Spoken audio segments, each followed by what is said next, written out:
Des équipements pour changer le visage du secteur agricole burkinabé. C'est l'ambition du président du Faso qui remet aux producteurs du matériel composé de tracteurs et de motopompes d'un montant estimé à plus de 9 milliards de francs CFA. Le Burkina Faso qui expose à Abidjan les opportunités d'investissement au pays des hommes intègres. Les journées de promotion économique et commerciale du Burkina et le forum Diaspo Invest pour donner de la visibilité aux produits burkinabés et un cadre pour nouer relations d'affaires dans la capitale économique ivoirienne, le coup d'envoi dans ce journal. Et puis le secrétaire général de l'ONU qui s'inquiète de la situation au Liban. Pour Antonio Guterres, un autre conflit dans la région aurait des conséquences dévastatrices. C'est le menu de ce journal. Bonsoir, merci de suivre les actualités de ce 20h sur la télévision du Burkina. Cela dit, c'est un geste qui va sans nul doute contribuer à booster la production agricole au Burkina Faso. Les prochaines années, les équipements pour changer le visage de l'agriculture burkinabé. L'initiative est de l'État et c'est le président du Faso lui-même qui remet le matériel composé de tracteurs et de motopompes aux producteurs, le tout estimé à plus de 9 milliards de francs CFA. Cela se passe à Bobo-Dioulasso et Martin Zerbo et Moussa Sano nous en parlent. 500 tracteurs, 100 motoculteurs et 750 motopompes au profit des producteurs à des prix subventionnés et oscillant entre 2 et 9 millions de francs CFA par équipement. La mécanisation agricole est en marche au Burkina. Le président du Faso qui porte cette vision invite les bénéficiaires à une véritable transformation de notre agriculture. Les inciter surtout à ce que nous quittions la culture de subsistance parce que l'agriculture, c'est une richesse. C'est quelque chose qui nous apporte des revenus. Et c'est en même temps l'occasion pour moi d'inviter nos jeunes. Parce que là également, c'est un secteur qui est encore ouvert. Parce que nous devons produire pour l'autosuffisance du Burkina Faso, mais produire également pour vendre dans le cadre de nos communautés économiques que nous avons, que ce soit la CEDEAO, à l'intérieur des pays de la CEDEAO, que ce soit au sein de l'UMOA. D'un coût de près de 9 milliards de francs CFA, ces équipements agricoles doivent permettre la réalisation de cette ambition. Ils sont le fruit de l'État burkinabé à travers la SONATER, la Société nationale de l'aménagement des terres et de l'équipement rural, avec le partenariat de Tropic Agro-Industrie, une filiale du groupe Tropic Agrochem, une entreprise spécialisée dans la commercialisation et la distribution du matériel agricole.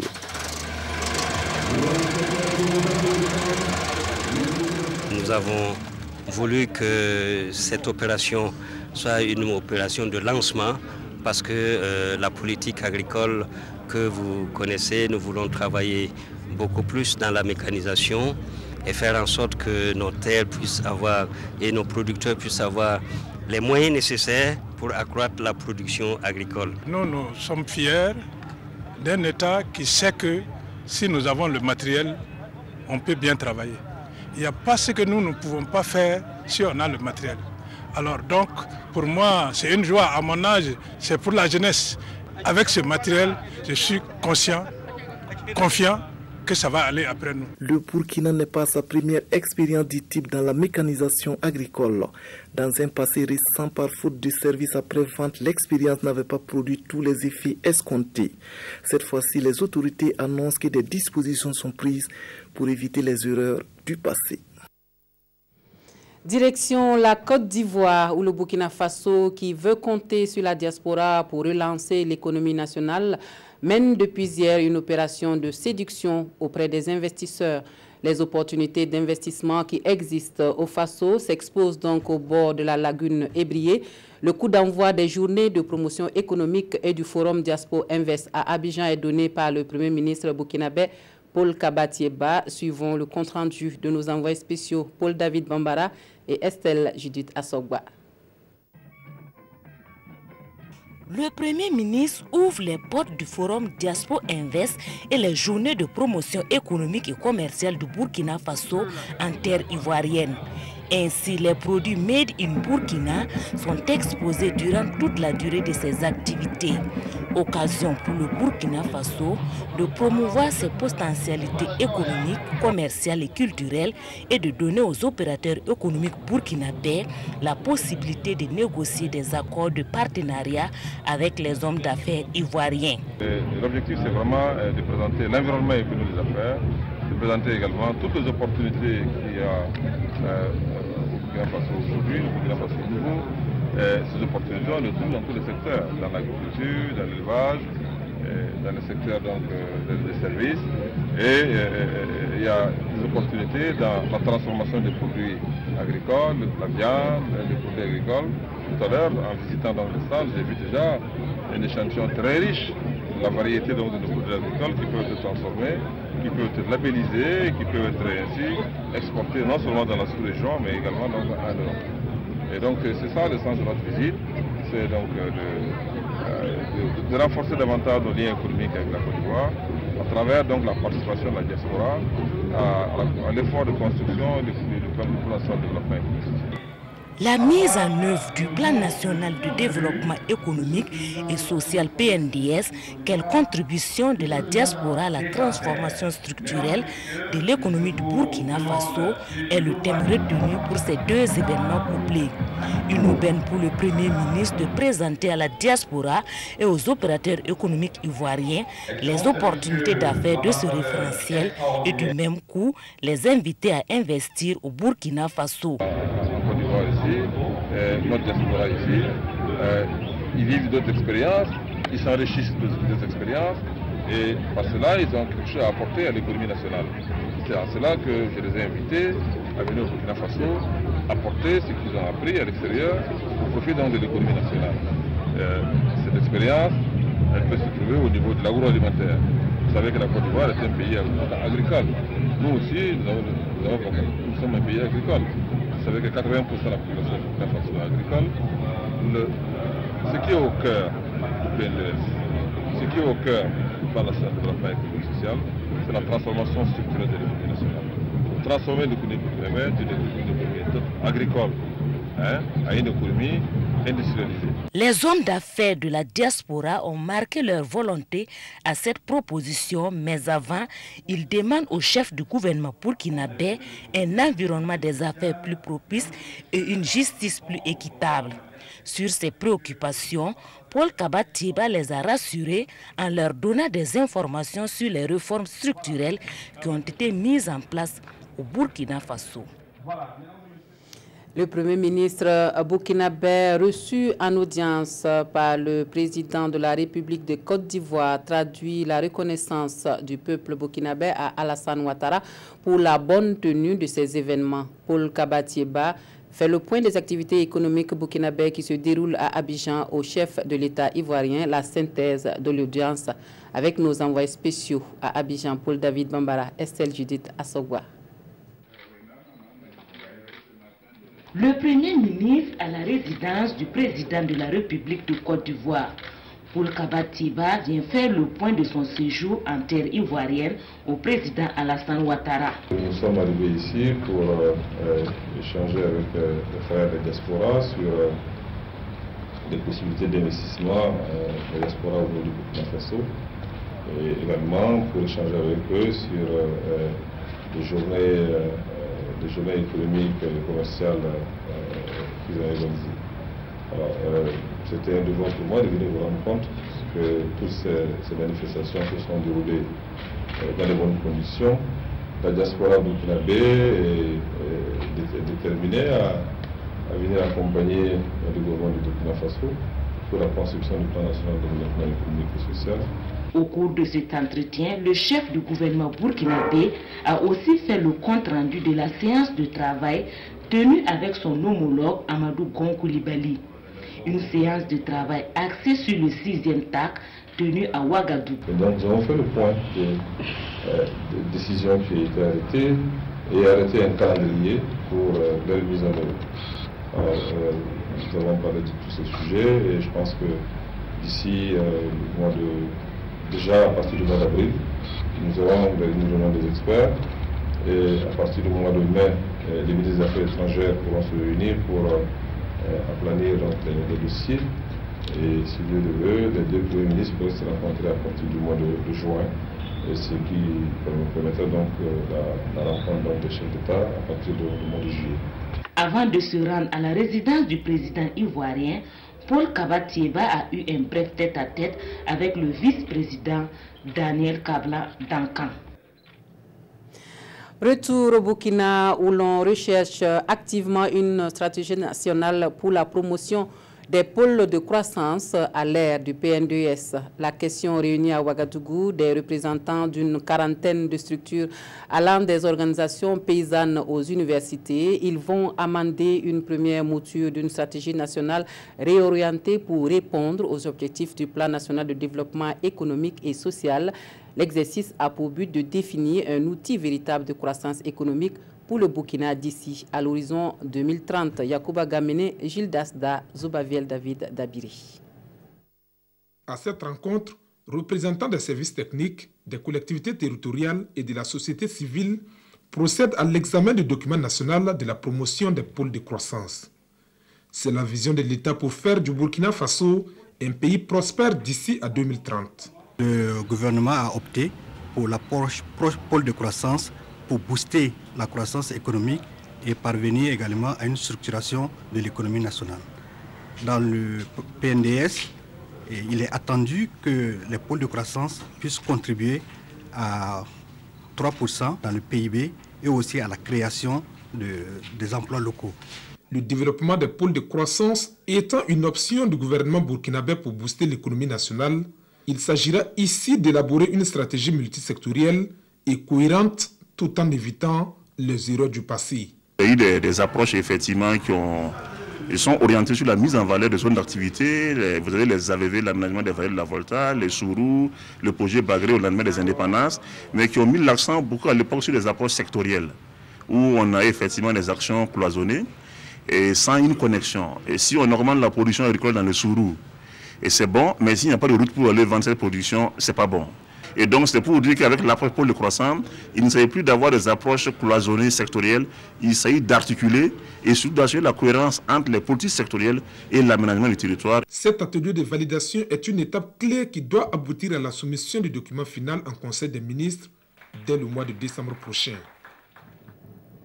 Et avant d'atterrir sur la table du Conseil des ministres pour validation, la stratégie nationale de promotion des pôles de croissance passe entre les mains des experts du ministère en charge de l'économie pour d'ultimes corrections. Les échanges permettront aux spécialistes d'enrichir davantage le document dans le cadre du PNDS. Urbain Benito Somé, Bouma Ernest Nebi. Réunis ici en atelier, ces experts en économie vont valider ce document qui contient la stratégie nationale de promotion de pôles de croissance. Un document dont le processus d'élaboration a débuté en 2015. L'objectif de cette stratégie nationale est de booster la croissance économique au Burkina. C'est en fait une étape du processus d'élaboration qui a démarré depuis un certain nombre d'années. Et il y a eu un atelier national récemment et actuellement on soumet ce document-là au comité d'experts. Au cours des travaux, les participants vont passer en revue le contenu du document et apporter les amendements nécessaires. C'est un document qui nous permet de stabiliser le concept de pôle de croissance en un concept de politique publique et d'assurer la cohérence donc, entre l'ensemble des interventions et qui visent donc à mettre en valeur les potentialités nationales et dans un sens de la compétitivité. Donc ça permettrait effectivement de dynamiser les économies locales et de pouvoir effectivement donc assurer une dynamique de création d'emplois, de richesses et de manière durable. Au sortir de l'atelier, ce document final doit faire l'unanimité des experts. Et avant sa mise en œuvre, il sera soumis en Conseil des ministres pour adoption. Autre point de l'actualité, plus de 3000 alevins déversés dans les eaux du barrage de Léry dans la boucle du Moun. Et c'est parti pour la campagne d'empoisonnement des eaux du Burkina Faso. La pêche est aussi l'une des options pour la sécurité alimentaire. On voit cela avec Karim Ouedraogo. 3000 alevins composés de tilapia, de poisson-chat, c'est cette quantité de poissons qui est déversée ici dans le barrage de Léry, situé dans la province du Nayala. Un acte qui marque le lancement officiel d'empoisonnement des plans d'eau du Burkina. Par ce geste, Le ministère des Ressources animales et halieutiques et ses partenaires veulent accompagner les communautés des pêcheurs pour promouvoir l'activité et relever les quantités de poissons à l'avenir. Ils ont pris conscience qu'effectivement, de plus en plus nous manquons de poissons. Et de plus en plus dans nos plans d'eau, le taux, c'est-à-dire le nombre, se rétrécit d'année en année. Mais il faut que nous puissions effectivement faire en sorte que ces populations-là puissent être capables de s'adapter très rapidement. Tant que vous allez prendre les alevins, vous n'aurez pas une production. D'abord, vous n'aurez pas suffisamment de poissons et vous n'aurez pas une reproduction de poissons. L'empoisonnement du barrage de Léry est la bienvenue pour les communautés des pêcheurs. Il permet d'améliorer la disponibilité des produits halieutiques et d'accroître les revenus des pêcheurs. Néanmoins, des préoccupations demeurent. Le ministre nous a donné des réponses satisfaisantes à nos préoccupations. Mais la migration de nos poissons vers le Mali est la difficulté majeure à laquelle nous sommes confrontés et qui doit être traitée avec les deux gouvernements. Ce sont plus de 5 millions d'alevins qui seront déversés dans les plans d'eau et infrastructures aquacoles des 13 régions du Burkina en cette campagne 2017-2018. Et dans le plateau central, l'ONG Action pour la promotion des initiatives locales APIL engage un plaidoyer pour la résilience des femmes face au choc climatique. Le projet appuie au renforcement des capacités de résilience des femmes en matière d'adaptation aux effets des changements climatiques dans la commune de Zignaré est lancé dans ce but. Adama Giti, Kadi Sanogo. L'égalité homme-femme est au cœur des préoccupations de l'ONG Action pour la promotion des initiatives locales APIL. C'est pourquoi cette ONG, en partenariat avec l'ONG Both Ends, a initié le projet d'appui au renforcement des capacités de résilience des femmes en matière de changement climatique dans la commune de Zignaré.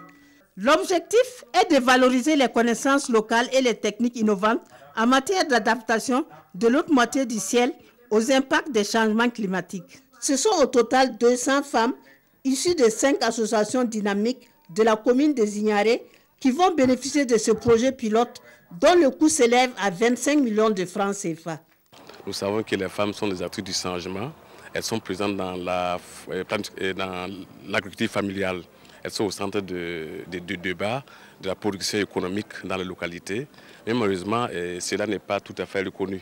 Donc c'est un projet qui va venir valoriser le travail de la femme dans l'agriculture, dans l'élevage et tout ce qui est important pour la vie des ménages. Cette initiative de l'ONG APIL a été aussi bien accueillie par les autorités de la région que par les bénéficiaires. C'est une grande joie pour nous les femmes, puisque avant nous on travaillait, mais il n'y avait pas de soutien. Maintenant que APIL vient pour nous soutenir, c'est une grande joie pour nous. Les femmes sont les premières utilisatrices des ressources naturelles et évidemment elles sont les plus impactées par les changements climatiques, alors qu'elles ne sont pas suffisamment outillées et prises en compte dans les politiques visant en tout cas de renforcer leur capacité de résilience. C'est pourquoi je salue la tenue de cette activité. Ce projet qui va durer 12 mois va préparer les femmes à la construction d'une dynamique féminine communale pour un réel accès de la femme aux ressources naturelles. Et nous nous rendons à Bobo Dioulasso pour le passage de témoins à la tête de la direction régionale des douanes de l'Ouest.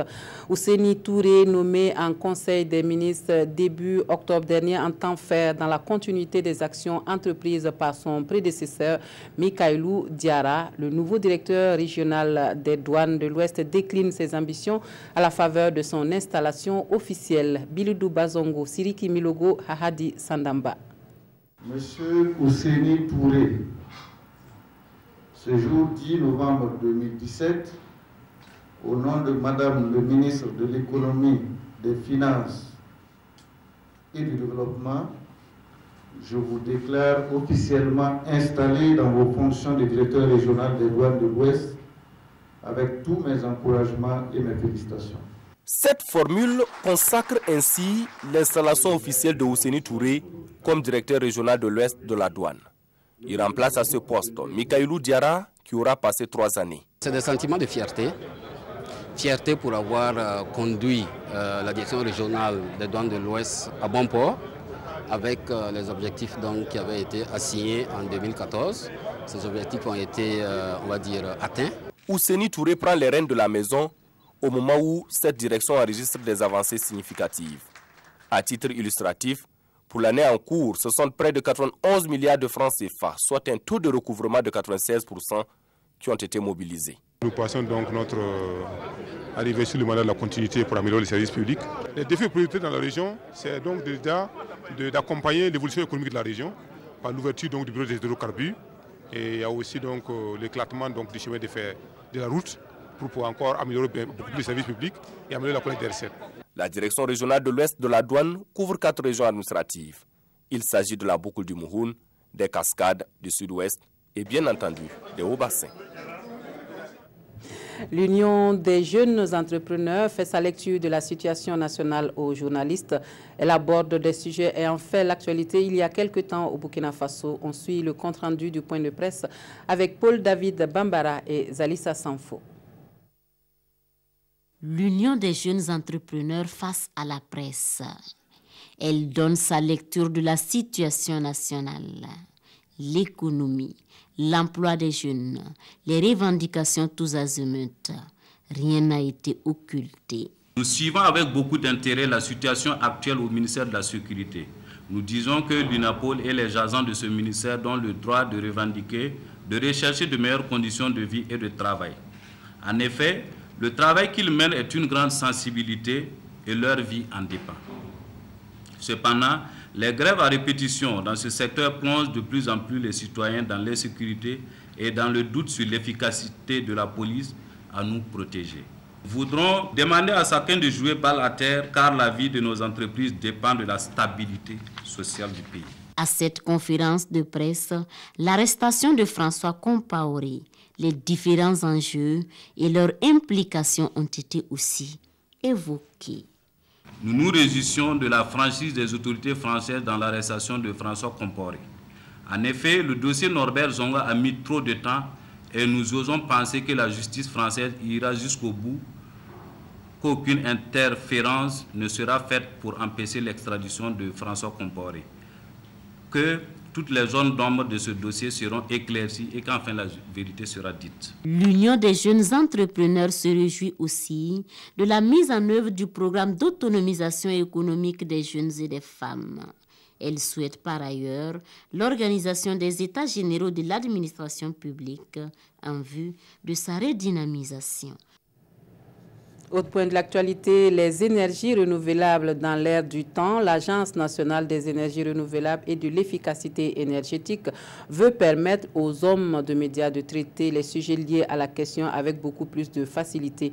Des journalistes et communicateurs améliorent ainsi leurs connaissances pour un meilleur traitement de l'information. Des précisions avec Roger Kam et Kadi Sanogo.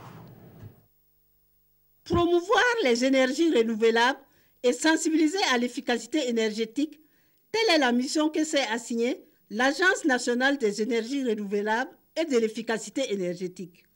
C'est pour réussir ce pari qu'elle organise cet atelier au profit des médias pour les doter d'outils théoriques nécessaires au traitement de l'information et à la sensibilisation sur ces sujets. Cet atelier se situe dans un contexte où nous voulons éventuellement nous approprier un corridor de communication intégratif. Ça veut dire que nous voulons que les hommes de médias puissent être le plus imprégnés possible de nos missions, le plus imprégnés possible des concepts à véhiculer auprès de la population sur nos différentes missions. Donc, on a jugé nécessaire de commencer la stratégie de communication par les vecteurs de communication que vous êtes, afin que vous soyez les mieux sensibilisés, que vous compreniez bien les concepts et que vous soyez à mesure de pouvoir décomposer la complexité afin que ça soit disponible à monsieur et madame tout le monde. Il y a des réformes qui ont été engagées au sein du ministère, notamment la création d'une direction générale de l'efficacité énergétique et une autre direction qui est la direction générale des énergies renouvelables.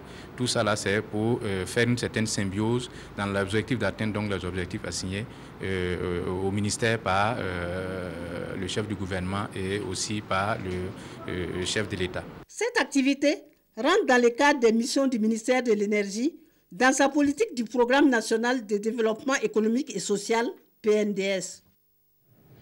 Un mot de religion à présent. Le cheikh de la communauté musulmane des Soufis du Burkina Faso poursuit sa tournée de sensibilisation sur la paix et la tolérance au Faso. Le cheikh Mouaz Ouedraogo livre son message de promotion des valeurs du vivre ensemble à Waiguia et ils sont nombreux à travers la région du Nord à avoir répondu à l'appel du guide spirituel pour écouter les prêches. Kiswentida Irene Kabore Moussaki. Tout de blanc vêtu. Cheikh Mouaz Ouedraogo de la communauté spirituelle musulmane des Soufis du Burkina Faso mène sa sensibilisation à travers des conférences publiques. Tolérance interreligieuse, acceptation du prochain, promotion de la paix, des mots scandés à l'endroit des participants. Une occasion pour le guide spirituel de montrer l'intérêt de vivre ensemble au Burkina Faso. Et l'intérêt de cette conférence, c'est que ces sortes de conférences, ça amène l'acceptation des gens entre eux, ça amène la considération des gens entre eux, ça sème l'amour des gens entre eux, quelle que soit leur religion, leur appartenance ethnique ou leur appartenance religieuse. Des représentants des autres religions sont venus soutenir le cheikh Mouaz dans son combat pour un Burkina de paix. Un engagement qui l'a conduit à Goursi, à Yako et enfin à Waiguia pour ce qui est de la région du Nord. Et on se rappelle encore l'affaire Adja Divine, cette artiste musicienne burkinabé lynchée par une foule en furie dans la rue à Ouagadougou et qui a défrayé la chronique il y a quelques mois. Selon des sources judiciaires, le verdict du procès de l'agression est tombé. Le seul suspect retrouvé par la police, celui qui tente d'étrangler la victime, donc, écope d'une peine de 3 ans de prison ferme. Hors de chez nous, la communauté internationale s'inquiète de la situation au Liban. Pour le président français qui intervient depuis l'Arabie saoudite où il est de passage, il faut éviter que le pays sombre dans de nouvelles violences. Les pays du Golfe invitent leurs ressortissants au Liban à quitter le pays. La situation préoccupe véritablement le secrétaire général de l'ONU. À l'aéroport de Beyrouth, en partance, des centaines de résidents du Golfe qui vivaient ou faisaient du tourisme au Liban. Leurs pays leur ont demandé de quitter le Liban au plus vite. En cause, les tensions croissantes entre l'Arabie saoudite et le pays du Cèdre, depuis la démission surprise du Premier ministre libanais. L'ONU, inquiète, multiplie les contacts pour éviter une escalade. C'est une préoccupation très importante pour nous. Ce que nous voulons, c'est que la paix soit préservée au Liban. Il est essentiel qu'il n'y ait pas un nouveau conflit dans la région. Il aurait des conséquences dévastatrices. Il y a une semaine, le Premier ministre libanais Saad Hariri annonçait depuis Riyad sa démission, dénonçant la mainmise sur le Liban du Hezbollah chiite, membre du gouvernement et soutenu par l'Iran. Selon le Hezbollah, Saad Hariri est détenu en Arabie saoudite. Si votre problème à vous les Saoudiens est avec l'Iran, pourquoi attaquez-vous, détruisez-vous et sabotez-vous le Liban juste pour prouver que vous avez de l'influence au Liban? Si votre but est de faire plier la résistance au Liban ou les partis politiques, vous faites erreur. Alors, où est donc Saad Hariri? Selon la France qui joue les médiateurs, il est libre de ses mouvements en Arabie saoudite. Et c'est la fin des informations pour cette édition de l'actualité. Merci de votre attention. Excellente soirée en compagnie des programmes de la télévision de Burkina.